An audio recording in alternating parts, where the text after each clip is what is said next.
Hindi ito aksidente. Hindi mo na-click ang video na ito ng basta-basta lamang. May nagbago sa mismong sandaling dumating ka rito, isang bagay na hindi nakikita ngunit napakalakas. May isang pabor na inihahanda, hindi para sa lahat, kundi para sa isang taong nagtiis, isang taong naghintay, isang taong halos sumuko ngunit nagpatuloy pa rin. At ang taong iyon ay ikaw. Ang isang bilyonaryo, isang taong may impluwensya at malinaw na bisyon, ay hindi pumipili ng basta-basta. Ang mga desisyon sa antas na iyon ay may layunin. Estratehiko. Itinakda ng tadhana. At sa paraang hindi mo pa nakikita, ang iyong pangalan ay nakapasok na sa silid. Ang tanong ay handa ka na bang tanggapin ito? Bago mo pagdudahan ang mensaheng ito, huminto ka muna sandali at balikan ang naging paglalakbay mo. Isipin mo ang mga pagsubok na hinarap mo, ang mga gabing kinwestiyon mo ang sarili mo, at ang mga tahimik na panalangin ibinulong mo nang walang nakakakita. Wala ni isa roon ang nasayang. Bawat pagkadapa, bawat pagkaantala, bawat pinto ang nagsara ay hinuhubog ka para sa mas malaki pa kaysa sa inaakala mo. May mga sandali sa buhay na tahimik na kumikilos ang tadhana sa likod ng mga pangyayari. Maaaring hindi mo pa nakikita ang mga pintuang bumubukas, pero nagsisimula na ang paghahanda. Sa kung saan, may isang makapangyarihang oportunidad na umaayon na sa pangalan mo. Ang isang bilyonaryo ay hindi basta-basta nagbibigay ng pabor. Ang impluwensya sa antas na iyon ay pinag-iisipan, may layunin, at inilalaan lamang sa mga taong may bihirang kombinasyon ng tibay at malinaw na pananaw. Paano kung lahat ng pinagdaanan mo ay inihahanda ka para sa mismong sandaling ito? Paano kung ito na ang pagliko ng kapalaran na hindi mo namamalayang pinaghahandaan mo? Yan ang hindi nakikitang pagpili. May mga desisyong ginagawa sa mga silid na hindi mo pa napapasok. May mga pag-uusap na nagaganap sa mga lugar na maaaring hindi mo kailanman makita. Ngunit sa kung paanong paraan, ang iyong pangalan ay naibulong na sa kapaligirang iyon. Hindi nang malakas. Hindi dramatiko. Kundi sinadya. Sapagkat ang pagpili sa pinakamataas na antas ng kapangyarihan ay hindi kailanman basta-basta, ito ay inoobserbahan, kinakalkula, at may malinaw na layunin. Maaaring magtanong ka, paano mapapansin ng isang taong ganoon ang isang tulad ko? Ngunit ang impluwensya ay hindi lamang naghahanap ng ingay. Naghahanap ito ng laman at tunay na halaga. Kinikilala ng tunay na kapangyarihan ang mga pattern ng disiplina, pattern ng pagpupursige, pattern ng pagkatao. Habang ang iba ay abala sa paghahanap ng atensyon, ikaw ay abala sa pag-survive. Habang ang iba ay naghahabol ng pagpapatunay, ikaw ay nagtatayo ng tibay. At ang tibay ay bihira. Ang isang bilyonaryo ay hindi nagbibigay ng pabor dahil sa awa. Hinahanap nila ang pagkakatugma. Hinahanap nila ang mga taong nauunawaan ng halaga, gumagalang sa oportunidad, at alam kung ano ang ibig sabihin ng matalo, ngunit muling tumayo. Ang mga paghihirap mo ay hindi lamang masasakit na kabanata, sila ay malinaw na patunay ng lakas. Sa bawat pagkakataong tumanggi kang sumuko, kahit mas madali sanang gawin yon, ipinakita mo ang isang bagay na walang katumbas na halaga. Ang pagpili ay madalas nangyayari bago pa man ito ipahayag. Ang binhi ay naitatanim bago pa makita ang ani. Sa parehong paraan, nagsimula ang paghahanda mo bago pa ang sandaling ito. Ang mga pagkaantala ay hindi pagtanggi. Ang katahimikan ay hindi pag-abandona. Ito ay paghubog. Hinuhubog ka ng tahimik, malayo sa spotlight, malayo sa distraksyon. At ngayon, may nagbabago. Maaaring nararamdaman mo ito bilang pagkabalisa. Bilang pananabik. Bilang pakiramdam na ang kasalukuyan mong kalagayan ay hindi na akma sa kung sino ang iyong nagiging bersyon. Ang pakiramdam na yon ay hindi basta-basta. Ito ay ebidensya ng paggalaw sa likod ng mga pangyayari. Ang hindi nakikitang pagpili ay naganap na. Ang natitira na lamang ay ang unti-unting paglantad nito. Iyan ay pagsubok ay nagbigay ay ng karapatan. Maging tapat tayo tungkol sa lahat ng pinagdaanan mo. Sapagkat ang totoo, hindi lahat ay kakayaning malampasan ang mga nalampasan mo. May mga sandali na ang laman ng iyong bank account ay hindi sumasalamin sa pagsisikap mo. Mga pagkakataong ibinigay mo ang lahat ngunit tinanggihan ka pa rin. Mga panahong nagsara ang mga pinto ng walang paliwanag, nasira ang mga pangako, at ang mga taong pinagkatiwalaan mo ay nawala ng maging mahirap ang sitwasyon. Pinasan mo ang mga responsibilidad na mas mabigat kaysa sa lakas na pakiramdam mo ay mayroon ka. Ngumiti ka sa harap ng iba habang sa loob ay tinatanong mo kung hanggang kailan mo pa kayang magpatuloy. May mga gabing puno ng pag-o-overthink, mga umagang pinipilit ang sarili na maging motivated, at mga araw na ang pagkapagod ay hindi lang pisikal, kundi emosyonal. Hindi ka lang napagod. Ikaw ay sinubok. At gayunpaman, nagpatuloy ka. Ang pagpapatuloy na iyon ang nagbigay sa iyo ng karapatan. Kahit sino ay kayang manatiling determinado kapag agad ang resulta. Kahit sino ay kayang maniwala kapag malinaw ang ebidensya. Ngunit naniwala ka kahit walang malinaw na direksyon. Nagtrabaho ka kahit walang pumapalakpak. Pinagbuti mo ang sarili mo kahit walang nakakakita. Ang ganitong uri ng disiplina ay bumubuo ng isang bagay sa loob ng tao na hindi mabibili ng pera at hindi magagaya ng estado sa buhay. Bawat pagkadapa ay nagpatalas sa iyong kamalayan. Bawat pagtataksil ay nagpatibay sa iyong pag-unawa. Bawat pagkaantala ay nagpalawak sa iyong pasensya. Ang akala mong parusa ay paghahanda pala. Ang akala mong pag-iisa ay pagsasanay pala. Hinuhubog ka upang maging isang taong kayang humawak ng impluwensya nang hindi nawawala ang kababaang loob, kayamanan nang hindi nawawala ang karunungan, at oportunidad nang hindi nawawala ang pasasalamat. Ang pabor ng isang bilyonaryo ay hindi maaaring ibigay sa isang taong marupok ang pagkatao. Kailangan nito ng katatagan. Kailangan nito ng pananaw. Kailangan nito ng taong nauunawaan ang bigat ng responsibilidad. At ang mga pagsubok mo ang bumuo ng pundasyong iyon, ladrilyo sa bawat ladrilyo. Ang mga gabing muntik ka ng sumuko, ngunit hindi mo ginawa. Kwalipikasyon. Ang mga oportunidad na nawala ngunit may aral kang nakuha. Kwalipikasyon. Ang mga batikos na tinanggap mo nang hindi naging mapait. Kwalipikasyon. Akala mo ay basta ka lang nabubuhay at lumalaban sa buhay. Ngunit sa totoo lang, sinusuri ka ng mismong karanasan. Ang sakit mo ay hindi basta kabuluhan. Ito ay sistematikong paghubog. Ngayon, balikan mo ang lahat ng nalampasan mo at tingnan ito sa ibang pananaw. Hindi bilang patunay ng pagkabigo, kundi bilang patunay na handa ka na. Hindi ka tinanggihan. Ikaw ay dinevelop. Iyan lilihim ay pagmamasid ng bilyonaryo. Ang mga makapangyarihang tao ay mag-isip ng naiba. Hindi lamang sila tumitingin sa resume, mga numero, o panlabas na tagumpay. Pinag-aaralan nila ang mga pattern. Inoobserbahan nila ang mga reaksyon. Binibigyang pansin nila kung paano kumikilos ang isang tao sa ilalim ng pressure, kung paano siya tumutugon sa pagkatalo, at kung paano niya tratuhin ang iba kapag wala siyang mapapala. At napansin mo man o hindi, ipinapakita ng buhay mo ang mga pattern na yon. Ang isang bilyonaryo ay hindi kumikilos base sa emosyon, kumikilos sila ng estratehiko. Bago magbigay ng pabor, sinusuri nila ang pagkatao. Hinahanap nila ang mga taong hindi guguho sa biglaang paglawak ng oportunidad.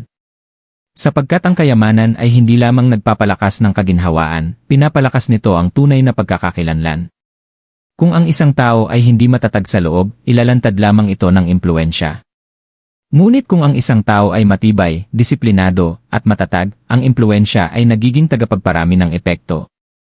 Sa paanong paraan, ang iyong katatagan ay namukod-tangi. Hindi ito maingay. Hindi ito marangya. Ngunit ito ay consistent. Patuloy kang sumulpot. Patuloy kang natuto. Patuloy kang nag-adjust. Kahit hindi ka napansin, hindi ka naging mapait. Kahit mas mabilis umangat ang iba, hindi mo iniwan ang iyong integridad. Ang tahimik na lakas na yon ay mas malakas magsalita sa mga silid ng kapangyarihan kaysa sa anumang kumpiyansa. Ang pagmamasid ay naging banayad. Hindi man literal na may bilyonaryong nakamasid sa iyo mula sa malayo, kundi ang oportunidad mismo ang sumusubok sa iyong kahandaan. Pinagmamasdan ng buhay kung paano mo hinahawakan ang pressure. Kung paano mo hinahawakan ang pagkaantala. Kung paano mo hinahawakan ang pagkadismaya. At sa bawat pagkakataong pinili mo ang pag-unlad kaysa sama ng loob, disiplina kaysa distraksyon, pasensya kaysa panik, na ipasa mo ang isa na namang hindi nakikitang pagsusuri. Ang dahilan kung bakit nagiging karapat-dapat ang isang tao sa pambihirang pabor ay hindi swerte. Ito ay pagkakatugma. Pagkakatugma ng paghahanda at oportunidad. Pagkakatugma ng pagkatao at kakayahan. Maaaring pakiramdam mo ay hindi ka nakikita ng mundo. Ngunit ang hindi nakikita ay hindi nangangahulugang hindi napapansin. Sa mas malawak na disenyo ng iyong paglalakbay, naitala na ang iyong pagpupursige. At kapag ang malalaking desisyon ay ginagawa ito batay sa halaga, hindi sa kasikatan. Hindi ka nagpapakitang gilas para sa atensyon. Pinatutunayan mo ang iyong kahandaan. Iyan ay pabor, anay paparating. Ngayon ay narito tayo sa bahaging magbabago ng lahat. Ang pabor na paparating ay hindi darating sa paraang inaasahan mo. Hindi ito sasabayan ng dramatikong anunsyo o paputok sa langit. Sa katunayan, maaari itong magsimula ng tahimik, halos banayad, tulad ng isang simpleng pag-uusap, isang hindi inaasahang mensahe, isang bagong pagkakakilala, o isang ideyang ayaw mawala sa isip mo. Ngunit huwag maliitin ang maliliit na simula. Sa pinakamataas na antas ng kayamanan at impluensya, ang mga oportunidad ay bihirang maging maingay. Sila ay eksakto. Isang koneksyon lamang ang maaaring magbukas ng mga pintong hindi nabuksan ng maraming taon ng pagsisikap. Isang rekomendasyon lamang ang maaaring magbago ng direksyon ng iyong pananalapi. Isang imbitasyon lamang ang maaaring magdala sa iyo sa mga silid na permanenteng magbabago ng iyong access. Ang pabor na nakatakda para sa iyo ay may dalang leverage. Hindi lang ito pera, ito ay pagpuposisyon. Hindi lang ito tulong, ito ay access. Hindi lang ito suporta, ito ay pagkakatugma sa isang bagay na mas malaki kaysa sa kasalukuyan mong kapaligiran. Isipin mong maipakilala ka sa isang taong agad makakakita ng iyong potensyal. Isipin mong may taong may sapat na resources na makilala ang iyong disiplina at magpasya na suportahan ka. Isipin mong magbukas ang mga pinto hindi dahil pinilit mo, kundi dahil tumugma na sa wakas ang tamang timing sa iyong paghahanda. Ganito tunay na nangyayari ang pagbabago. Hindi sa pamamagitan ng swerte, kundi sa pamamagitan ng estratehikong pabor. At kapag dumating ito, maaari nitong subukin ang iyong kumpiyansa. Sapagkat ang biglaang oportunidad ay maaaring nakakatakot. Maaaring tanungin mo ang sarili mo kung handa ka ba? Kung karapat-dapat ka ba? Kung kaya mo ba itong panindigan? Ngunit tandaan, nahasa ka na sa pamamagitan ng mga pagsubok. Ang pressure na nalampasan mo ang naghanda sa iyo para sa paglawak na mararanasan mo. Maaaring magpakita ang pabor bilang isang investment sa iyong ideya, isang partnership na magpapalawak ng iyong abot, isang mentorship na magpapabilis ng iyong pag-unlad, isang financial breakthrough na magpapatatag ng iyong kinabukasan. Mararamdaman mong ito ay tama. Hindi pilit. Hindi magulo. Hindi desperado. Kapag ang tunay na pabor ay pumasok sa iyong buhay, nagdadala ito ng linaw. Binabawasan ito ang kalituhan. Lumilikha ito ng momentum. At higit sa lahat, pakiramdam mo ay pinaghirapan mo ito, kahit dumating ito nang hindi mo inaasahan. Hindi ka naghihintay ng random na swerte. Papalapit ka sa isang estratehikong pagbabago. Isang uri ng pagbabago na nangyayari lamang kapag ang paghahanda ay sa wakas nakatagpo ang kapangyarihan. LA palatandaan inay malapit din ng mapansin. Bago maging malinaw ang isang malaking pagbabago, may mga banayad na palatanda ang unang lumilitaw. Hindi ito dramatikong senyales, hindi malalakas na anunsyo, kundi maliliit na pag-aayos sa iyong realidad na nagpapahiwatig na may nag-aalin. Ang problema, kadalasan ay hindi ito napapansin ng mga tao dahil tila ordinaryo lamang. Ngunit kapag masinsinan mong tiningnan, makikita mo ang pattern na unti-unting nabubuo. Maaaring makaramdam ka ng pagkabalisa sa kasalukuyan mong kapaligiran. Ang mga usapang dati sapat na para sa iyo ay ngayon ay tila nakalilimitahan na. Ang mga lugar na dati mong komportable ay parang masyado ng maliit.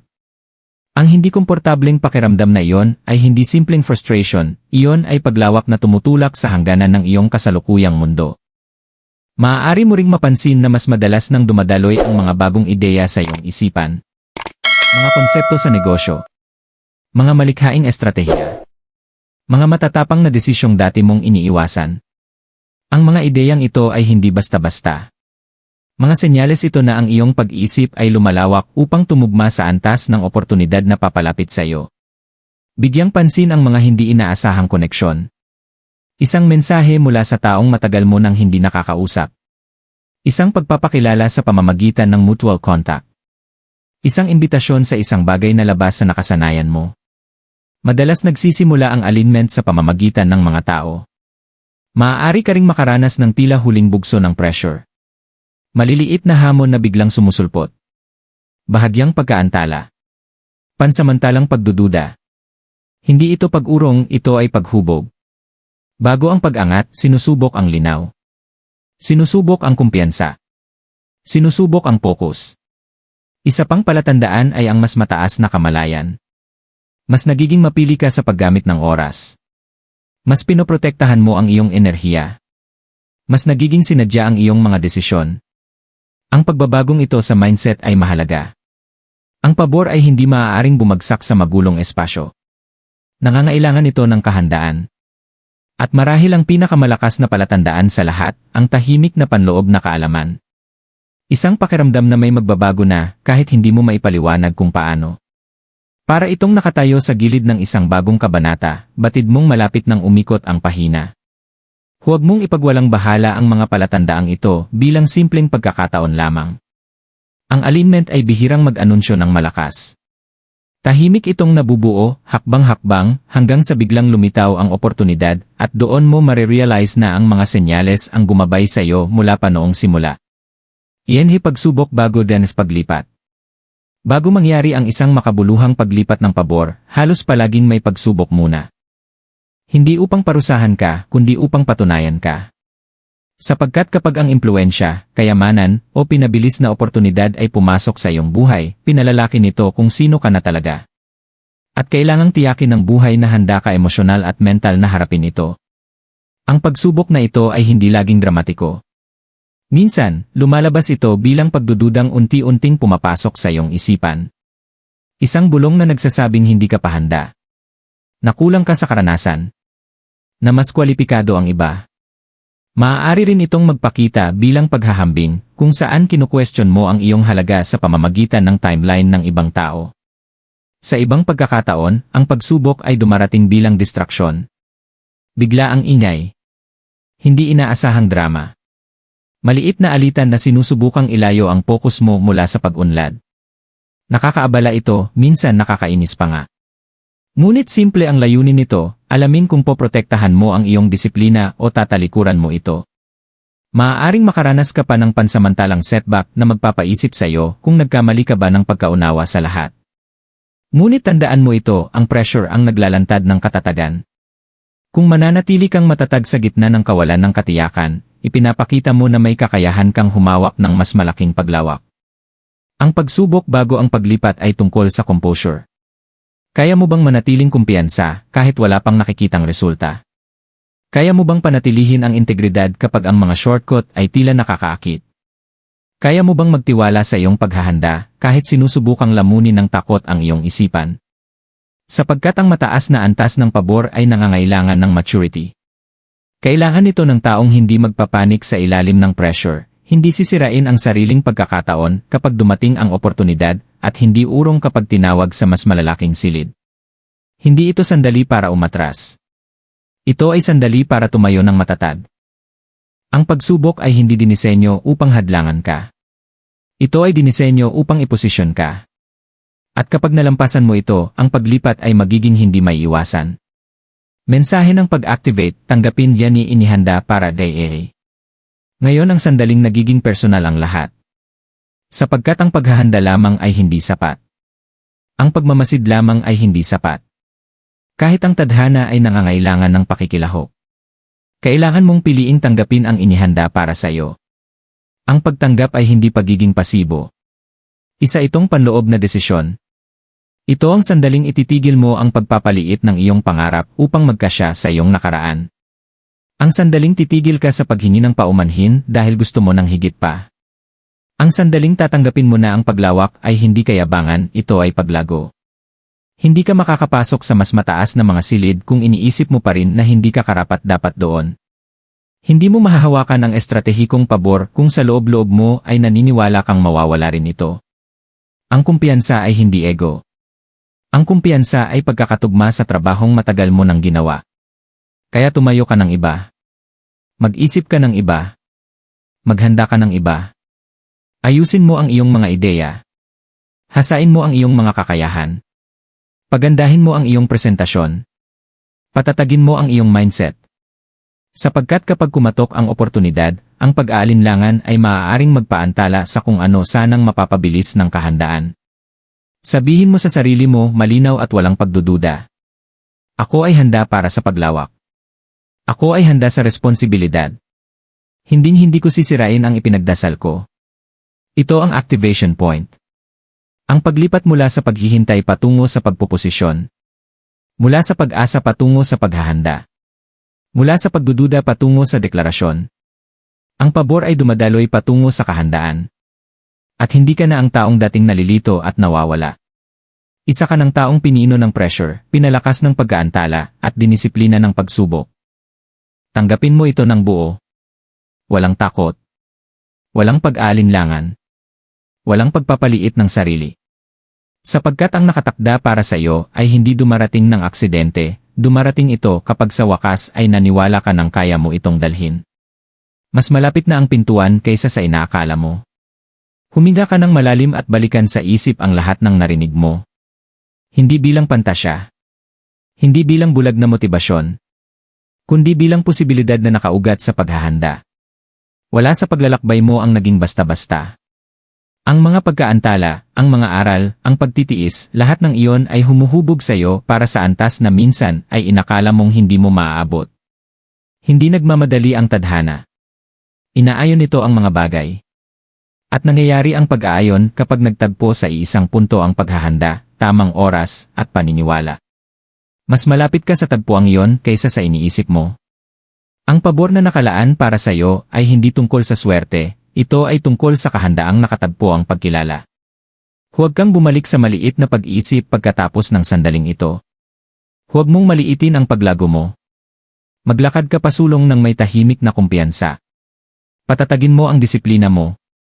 Protektahan mo ang focus mo. Maging mapagmatsyag sa mga palatandaan. Dahil kapag bumukas ang pinto at bubukas ito, kailangan mo itong makilala. Hindi ka binalewala. Ikaw ay inihahanda. Hindi ka tinanggihan. Ikaw ay ipinoposisyon. At hindi ka nakalimutan. Ikaw ay pinipili. Ngayon, pumasok ka sa kung ano ang matagal nang naghihintay para sa iyo.